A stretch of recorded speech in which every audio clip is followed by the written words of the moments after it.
কেউ কিছু করতে পারছে না আপনার জন্য। আপনি পরিপূর্ণ ইয়াকিনের সাথে, দৃঢ় বিশ্বাসের সাথে এই 4টা আমল নিয়মিত করবেন। এবং আমি বহু মানুষকে পার্সোনালি এটার পরামর্শ দিয়েছি, ওনারা আমল করেছেন, আমল করে উপকৃত হয়েছেন। এরকম বহু মানুষ আছেন। বৃদ্ধ মানুষ, বাবা ক্যান্সারে আক্রান্ত হয়েছেন অনেক দেরিতে, আল্লাহ তাআলা অলৌকিকভাবে সাহায্য করেছেন। হ্যাঁ, কখনো যদি আল্লাহ তাআলা এই আমলগুলো করার পরও আমার বিপদ দূর না করেন, তাহলে হয় আমার আমলের মধ্যে কোনো ত্রুটি ছিল, অথবা আমার এই বিপদ দূর না হওয়ার মধ্যে আমার জন্য কোনো কল্যাণ নিহিত ছিল। আল্লাহ তাআলা আমার দোয়া কবুল করে যে উপকার হতো তার চেয়ে বেটার কিছু হয়তো আমাকে দিবেন, এই ইয়াকিন একজন ইমানদারের থাকবে। সে 4টা আমলের 1 নম্বর হলো ইস্তেগফারের আমল। ইস্তেগফার, আপনি ফেসে গেছেন কোনো জায়গায়, কোনো উপায় পাচ্ছেন না, আপনি ইস্তেগফার করতে থাকেন। আস্তাগফিরুল্লাহ ওয়া আতুবু ইলাইহি, আস্তাগফিরুল্লাহ ওয়া আতুবু ইলাইহি, আস্তাগফিরুল্লাহ ওয়া আতুবু ইলাইহি, আস্তাগফিরুল্লাহ, আস্তাগফিরুল্লাহ, আস্তাগফিরুল্লাহাল্লাযী লা ইলাহা ইল্লা হুয়াল হাইয়ুল কাইয়্যুম ওয়া আতুবু ইলাইহি ওয়া লা হাওলা ওয়া লা কুওয়াতা ইল্লা বিল্লাহ। اللهم أنت ربي لا إله إلا أنت خلقتني وأنا عبدك وأنا على عهدك ووعدك ما استطعت أعوذ بك من شر ما صنعت أبوء لك بنعمتك علي وأبوء لك بذنبي فاغفر لي فإنه لا يغفر الذنوب إلا أنت سيد الاستغفار। এভাবে যে কোনো ইস্তেগফার করতে থাকেন, আপনি বেশি বেশি করে আল্লাহর কাছে ইস্তেগফার, ক্ষমা প্রার্থনা করতে থাকেন, খুব বেশি। আপনার 2 ঠোঁটে অনবরত আপনি চাইতে থাকেন আল্লাহর কাছে ক্ষমা। এই ইস্তেগফার সম্পর্কে নবী করিম সাল্লাল্লাহু আলাইহি ওয়াসাল্লাম বলেছেন, মাল্লাজিমাল ইস্তেগফার, যে ব্যক্তি ইস্তেগফারকে আঁকড়ে ধরবে, আঁকড়ে ধরা মানে কি, এটা ছাড়বে না, সে পড়তেই থাকবে অনবরত। টয়লেটে যাওয়ার সময়টা, ঘুমের সময়টা, খাওয়ার সময়টা বাদে, অবসর নামাজের সময়টা বাদে, বাকি সারাক্ষণ সে ইস্তেগফার পড়বে।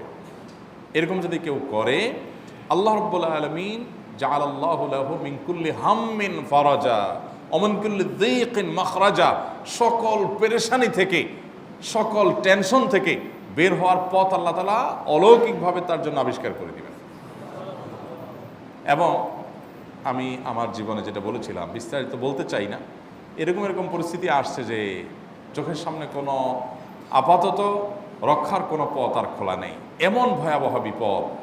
ইস্তেগফার করতে করতে এমনভাবে আল্লাহ তাআলা সাহায্য করেছেন যে এটা কল্পনা করলেও মনে হয় যে স্বপ্নের মতো। কিভাবে এখন এই লোক এই জায়গায় আসলো আমার সাহায্যের জন্য, এই লোক তো এটা আমি এই জায়গায় আসার কথা না, টিকুনি এসে হাজির হয়ে গেলেন এবং উপকারটা, আমার সমাধানটা হয়ে গেল সমস্যা। তো আলহামদুলিল্লাহ, বহুবার আমি পরীক্ষা করেছি, আর আমার পরীক্ষার 2 পয়সার দাম নাই। হাদিসে বলা আছে, গ্যারান্টি দেওয়া আছে, আমার পরীক্ষা করলেই কি না করলেই। তাহলে একটা আমল হলো কি, ইস্তেগফার। সব সময়ের জন্য এটা কন্টিনিউয়াস করবেন, আর এমনিও অবসর সময় ইস্তেগফার করবেন।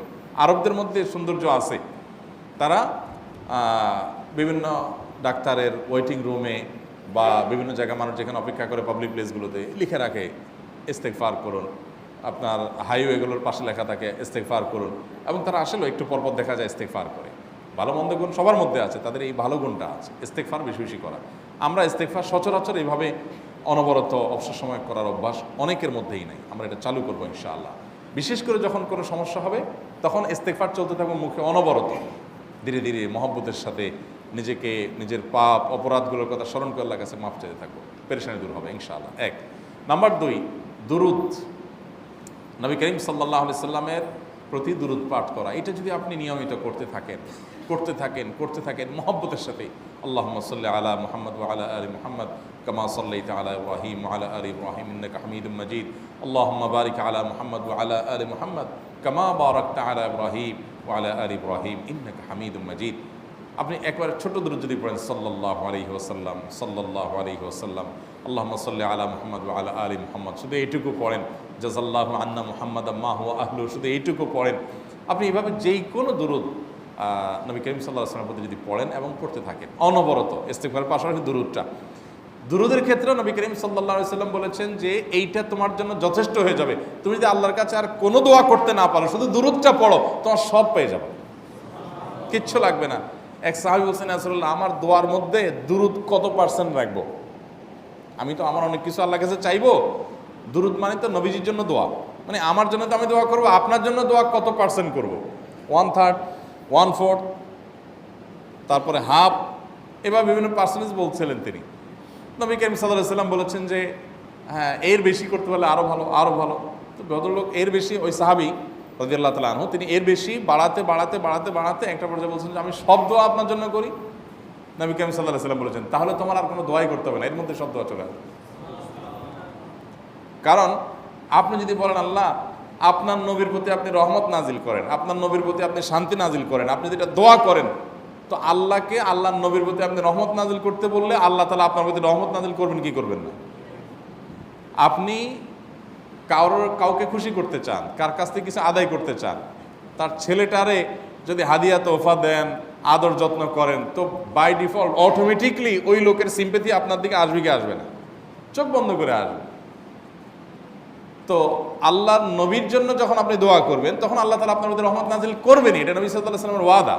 যে কোনো পেরেশানি, তিনি আরও বলেছেন যদি কেউ দুরূদের আমল করে নিয়মিত, আল্লাহ রাব্বুল আলামিন তার সকল পেরেশানির জন্য যথেষ্ট করে দিবেন। এই আমলটাকে সবগুলো দূর করার জন্য যথেষ্ট হয়ে যাবে।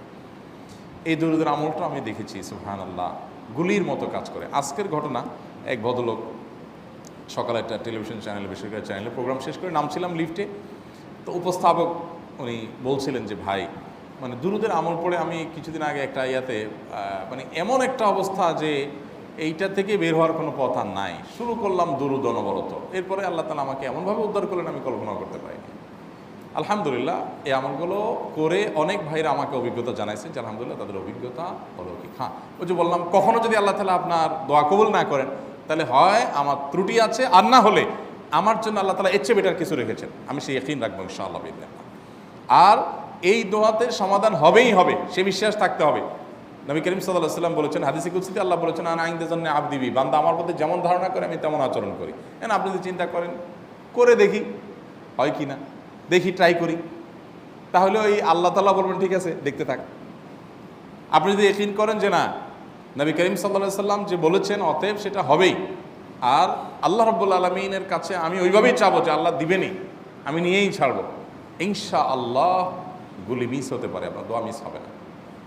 ওই ইয়াকিন, ওই ঈমান আমার মধ্যে আনতে হবে, চেষ্টা করবো তো ইনশাআল্লাহ। তাহলে দুইটা আমল হলো, ইস্তেগফার আর দুরূদ।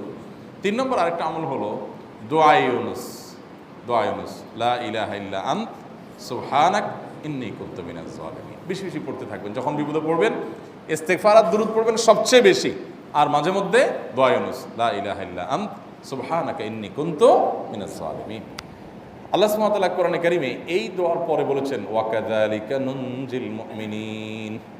এই দোয়া পাঠ করার মাধ্যমে ইউনুস আলাইহিস সালামকে পৃথিবীর ইতিহাসের সবচেয়ে অলৌকিক ঘটনা, সকল সায়েন্স, সকল আপনার বিজ্ঞানের তত্ত্ব সবগুলোকে আপনার সবগুলোর বিপরীতে বা সবগুলোকে আপনার ভুল প্রমাণ করে দিয়ে ওই জায়গাটার জন্য আল্লাহ তাআলা ইউনুস আলাইহিসকে মাছের পেটে ঢোকার পর সেখান থেকে আবার জীবিত রেখে বের করেছেন।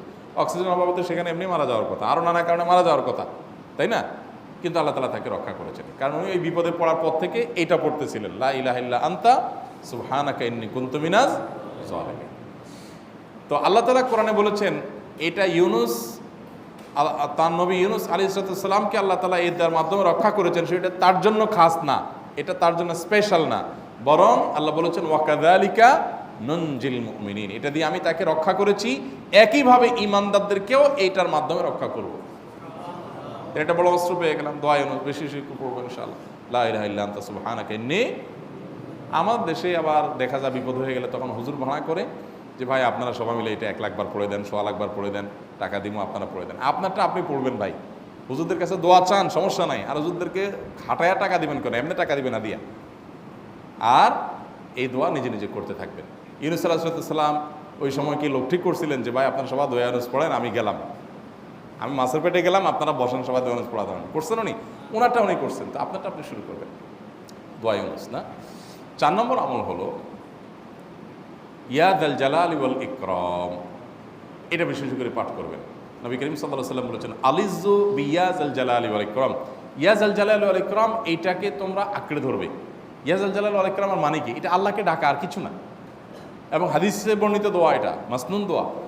ইয়া যাল জালালি ওয়াল ইকরাম মানে হে মহা ক্ষমতার অধিকারী, প্রতাপশালী এবং সম্মানের মালিক, এটা বলার মানে হলো আল্লাহর কাছে নিবেদন করা, যেহেতু আপনার প্রতাপ আছে, আপনার জালাল আছে, আপনার বড়ত্ব আছে, হে বড়ত্বের অধিকারী এবং হে সম্মানের অধিকারী, আপনার যেহেতু আল্লাহ তাআলা এটা, আপনার যদি এটা আছে, অতএব হে আল্লাহ আপনি আমাকে এটা দান করুন, আপনার সেখান থেকে আমার প্রতি রহম করুন, আপনার সেখান থেকে আমাকে, আপনার বড়ত্ব থেকে আমাকে আপনি হেফাজত করুন, আপনার একরাম থেকে আমাকে আপনি, তা দিয়ে আপনি আমাকে রহম করুন।